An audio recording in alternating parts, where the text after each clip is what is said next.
Today we will just briefly look at one small thing and then we will move on to analysis of organic chemicals and inorganic chemicals in water, trace speciation of that.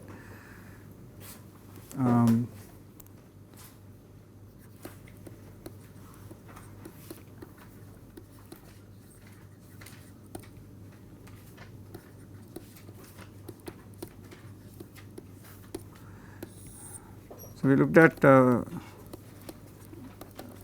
BOD, COD and TOC last class. So, all these are bulk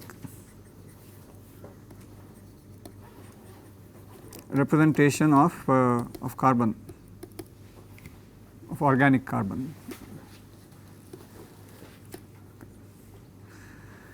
So, if you want to do speciation, what we mean by speciation is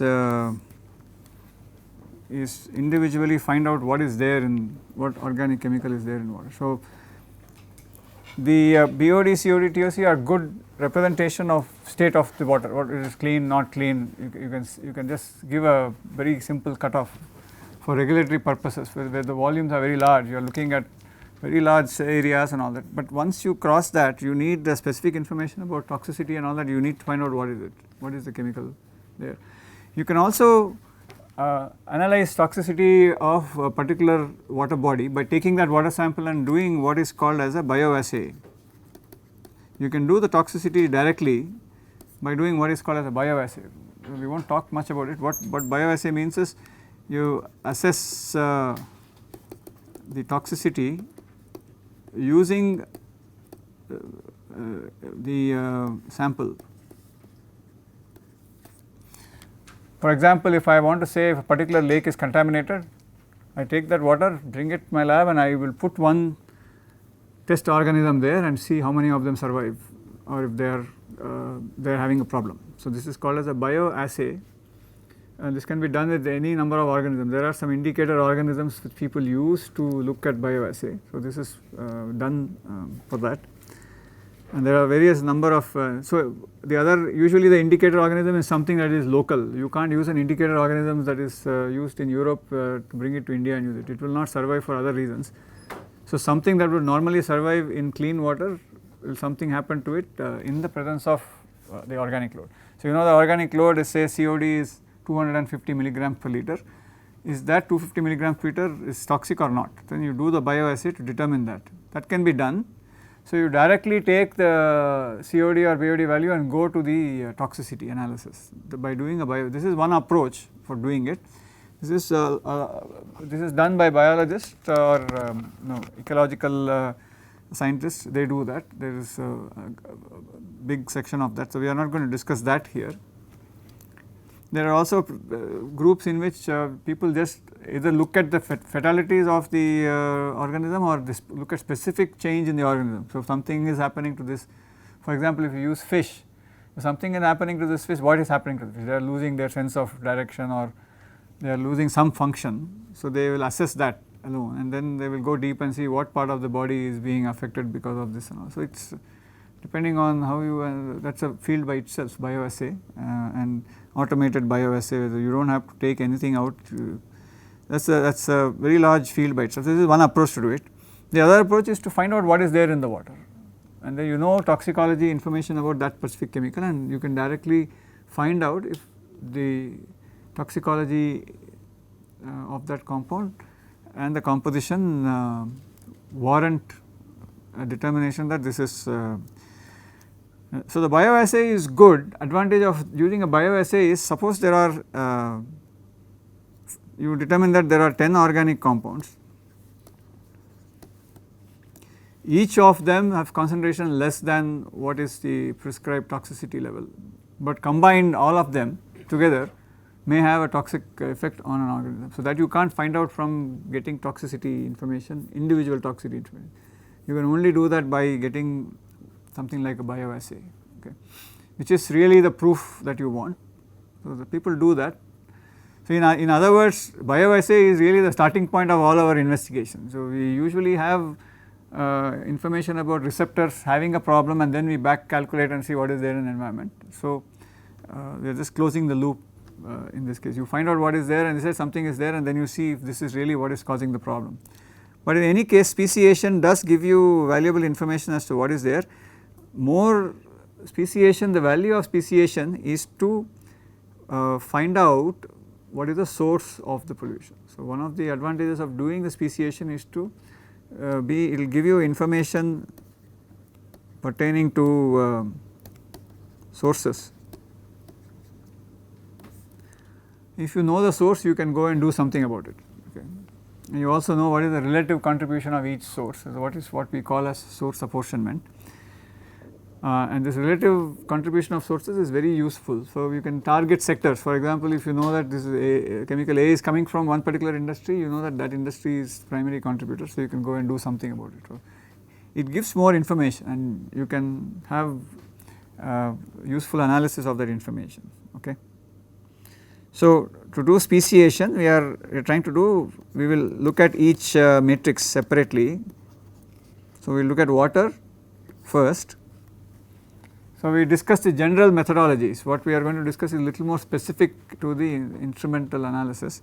So, we looked at water. Now, we determined that water we have to extract from water, and then we go to an instrument and we go to processing, concentration, and to the instrument.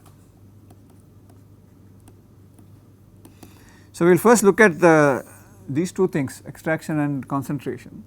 Okay. The first, so before we go here, I wanted to show, last class we could not show this, the standard method. So, this is the website for standard methods for the examination of water and wastewater. I do not think you can do this here. So, I will just point this out that so this is a, you have to buy it, it is not available for free on the internet, but I can still show you when you go to browse you have different types of analysis. So, it will say individual organic compounds, aggregate organic constituents. What we mean by aggregate is what we did yesterday, BOD, COD, they are all aggregates. So, if you go to aggregate organic constituents, you look at biological oxygen demand, chemical oxygen demand and dissolved oxygen, all of these things. Okay. So, if you go to biochemical oxygen demand, it will ask you, so there is a chemical number, method number is 5210 is the method number. Okay. It says you have to buy it, but full method you have to buy, full text it will ask for this thing, but it gives you a general description of what the method is. You also see that in all of these you have one, there is a quality assurance page everywhere. If you go to the quality assurance page, it will say QC important attribute of any laboratory assurance program. Without QC there is no confidence in results of analytical tests. So, for every method there is a QA/QC described for every analysis. You, whether it is aggregate, it is individual, it does not matter, even if you are just weighing a small piece of paper.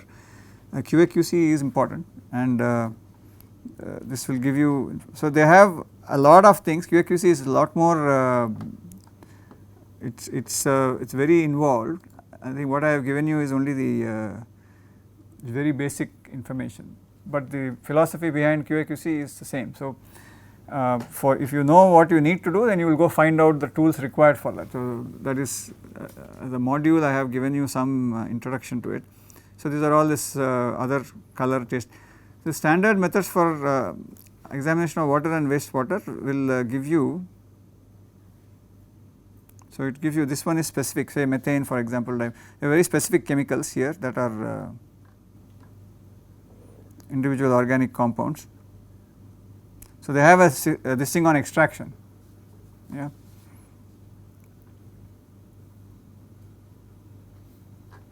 This is one source. Yeah. Standard organ. This is if you go back to the about. So, this is published by the American Public Health Association, whatever association, this is proprietary to them. For example, you have heard of this thing called ASTM, American Testing Materials, I think that. It is an organization, it is not a government agency. So, they have spent money and effort to do this, so it belongs to them. So, if you want to buy, you have to buy the method. So, people have spent money on this, so it is a copyrighted thing. So, here IIT has subscription to this, so you can go to library, there is a book, standard method, there is a book, it is a big book, it is there in our lab, you can take a look at it if you want. So, there are individual methods for all of these. So, if you go and look at individual organic compounds, if you look at say phenols and say aldehydes. So, it gives you the method, semi-volatiles covered in silicon may contain different classes, but the method is a broad spectrum gas chromatography analysis. So, it is giving you the instrument and it is also giving you what is the processing technique, one line. Yeah. So, the matrix water, this is water obviously, this is all of this is applicable to water, and it is giving you the method number is giving you, this is the instrument that is used and this is the extraction that is used. So, there are it gives you a bunch of other information. So, this is one source of this method. There are of course other sources where you can look at these methods. One of them is the US EPA.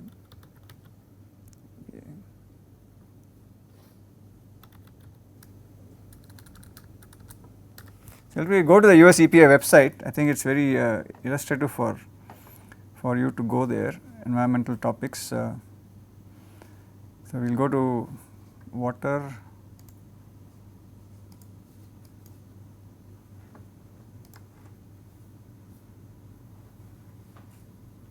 Water, you go to water.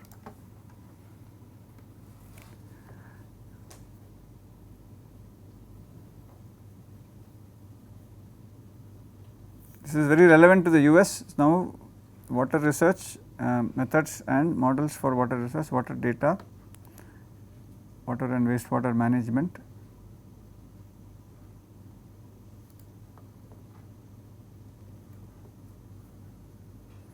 This is methods for analysis of different things, biological manual development for this thing, microbial methods, standard practice of different types of things. See different chemicals, we have drinking water treatment and analysis. So, they have this method number again, EPA has different methods. So, EPA is an open source thing, I can go and access the method, this is free for everybody. So, it is a government agency, so it is free, and there are different government agencies where websites are free. So, you can go and access methods available. So, again here determination of selected perfluorinated alkyl acids in drinking water by some method of extraction and the method of instrument. This is given, method description is there already. So, you can find out if that is useful for you and all that, remediation, recovery and all that. So, very specifically I can also look at they also have models, we will get to models later. When we start the third module, we will come to the models. You can very specifically look for in EPA, say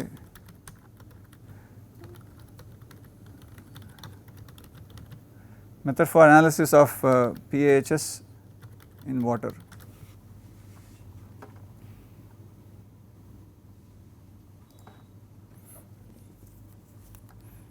So, you will get a document like this, method for analysis of PAHs in water. In industrial waste, method for organic chemical analysis, appendix to part A, method 601. You can look at this method, first method, what does it give you? It gives you this method is applicable for the analysis of all these chemicals, individual chemicals. These are all polyaromatic hydrocarbons. So, some of you may recognize it from your assignment 1. You see this is a pH and this is the description, this is a chromatographic method. We will come to that in a minute. Everything is given here, summary of the method, measured volume of whatever is done, this is the summary of method, what is there. Then we go into interferences, whatever we discussed. In this method, if you use water, what are the interferences, how should you handle it, okay. Then safety, then apparatus and materials, all everything is given, listed down as you would write a lab report. This is how you should write a lab report when you are doing analysis, but many of us do not do it, even I do not do it. But this is a method because this is information going to people who are not at all used to it. If I am an experienced analyst, I do not have to strictly follow it, but I know exactly what I am doing, but I have to document it. This has to be done because then it will stand in court. So, this calibration, it says external standard calibration procedure, and if you remember what we talked about external standard calibration, what we normally do by taking a standard, putting it into a solvent, making a concentration and making a calibration chart, that is called external calibration. There is another thing called as internal calibration. We will talk about it in this discussion and the succeeding discussions.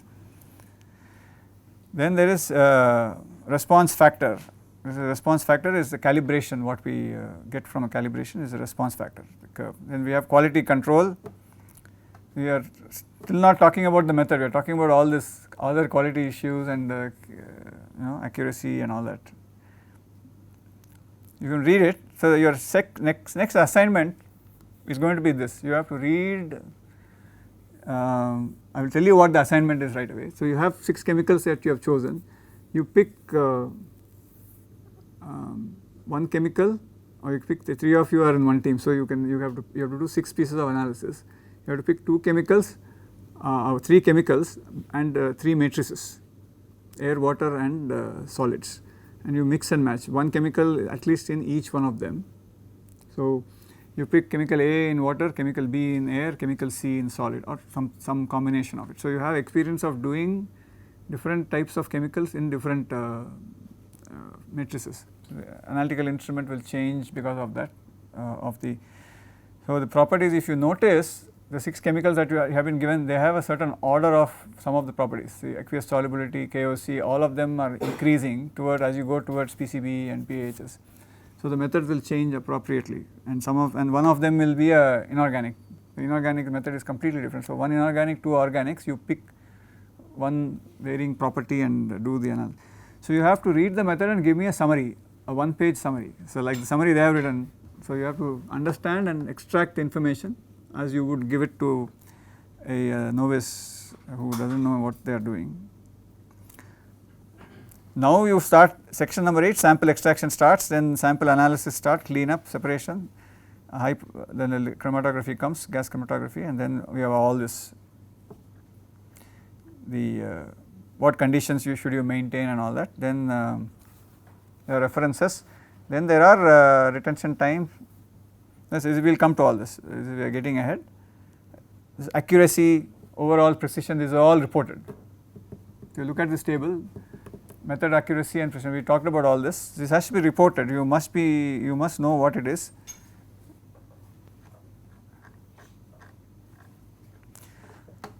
Like this, there are other, this is for water. This method we have seen is for water. So, you can generally search like this in wastewater, it very specifically says wastewater. Like that, you have methods for air, vapor phase, in the particulate phase and in solids. US EPA is a good source for doing it. So, we do not want to rely on AWA standard oils, we usually go with the EPA method because it is easily traceable. Suppose I am using a standard method, I do not have access to it, you show it to somebody, they say I do not have a license to it, I do not know, I can't see it, done, we are stuck. So, methods are generally similar unless it is a very specific method for something very specific for a very specific industry. We do not go to at least in this class we will not go to a closed method, we will go to an open method like this. So, this opens up a whole big chunk of information that is available to you. Okay. Just the way we did the search now to get this method, you just do that, write the keywords and analysis in the sequence I had given, analysis of this using this by this. You do not even have to give the methodology, you say this, something will show up like this. But usually they have a method number, okay. So, the method number is the reference. So, when you say I analyzed the concentration of phenanthrene in this water sample using method 610, US EPA method 610, done. You do not have to describe anything else because the reference is here, people can go and check this method.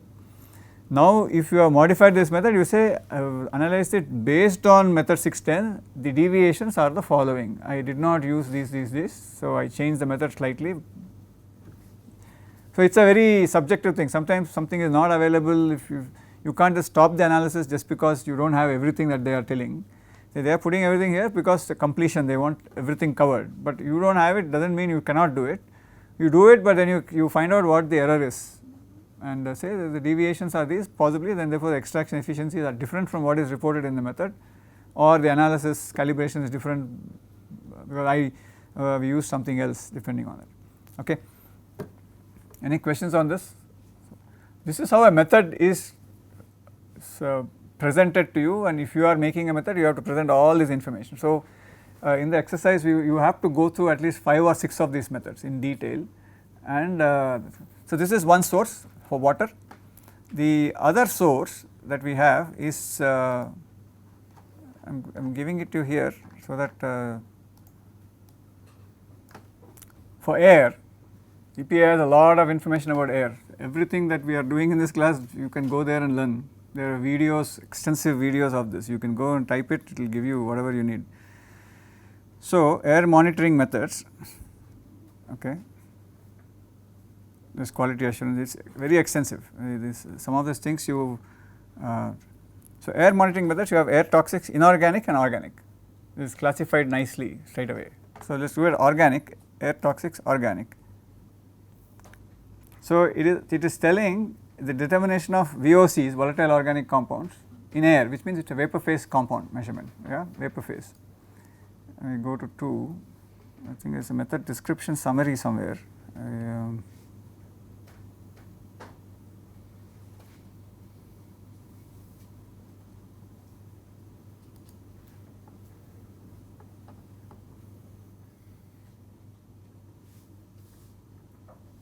Yeah. So, here we have method TO1, method of VOC is using this, method of VOC is using this in ambient air, which means it is vapor phase. Now, at some point somewhere you will see there is this thing for filters. So, I think it is included in the analysis itself. So, if you go to TO1 itself,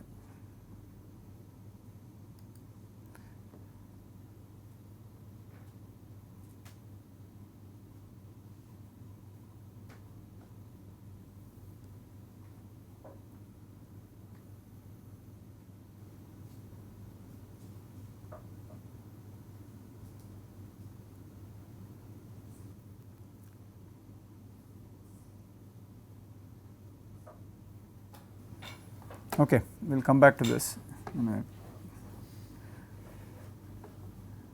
And there is inorganic.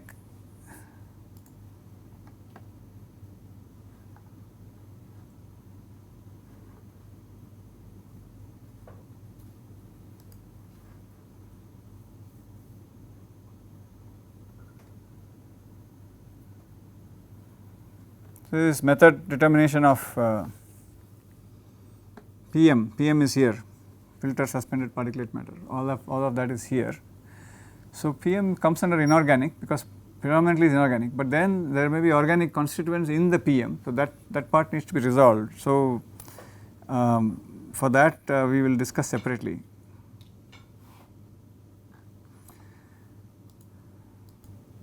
You also have something for criteria pollutants. Criteria pollutants are things like CO, there are 5 things that we said, PM is one class of it. The other things are sulfur dioxide, nitrogen, the equivalent list of designated and equivalent methods PDF.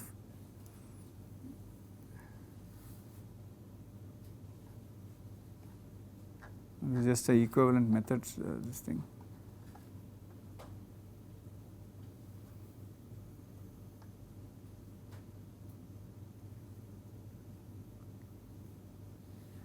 Okay.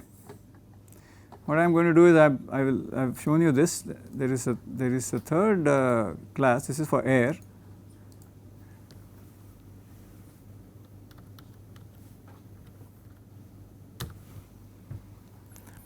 There is the third test set of methods which is called as hazardous waste test methods, series short solid waste. SW stands for solid waste. So, you have one set of methods for water, one for air and one for solid waste, solid samples.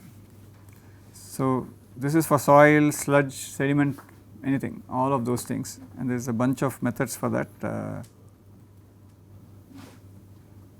So, all kind of things, what is SW, how is organized, SW basics, what is the methods themselves. So,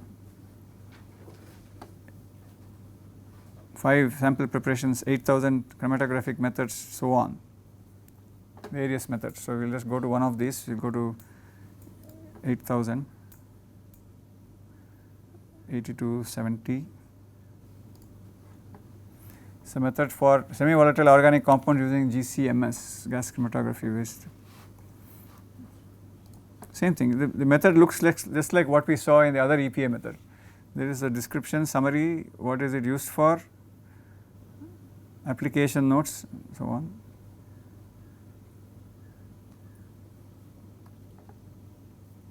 So, all this, you can see all this information is given there, a full set of information. So, what is it all used for, what can you analyze using this, and it also gives you information about how to run it. Okay. So, these are the 3 sources that you can directly go to, even irrespective of what I do in this class, whenever you want to get any analysis method. Okay.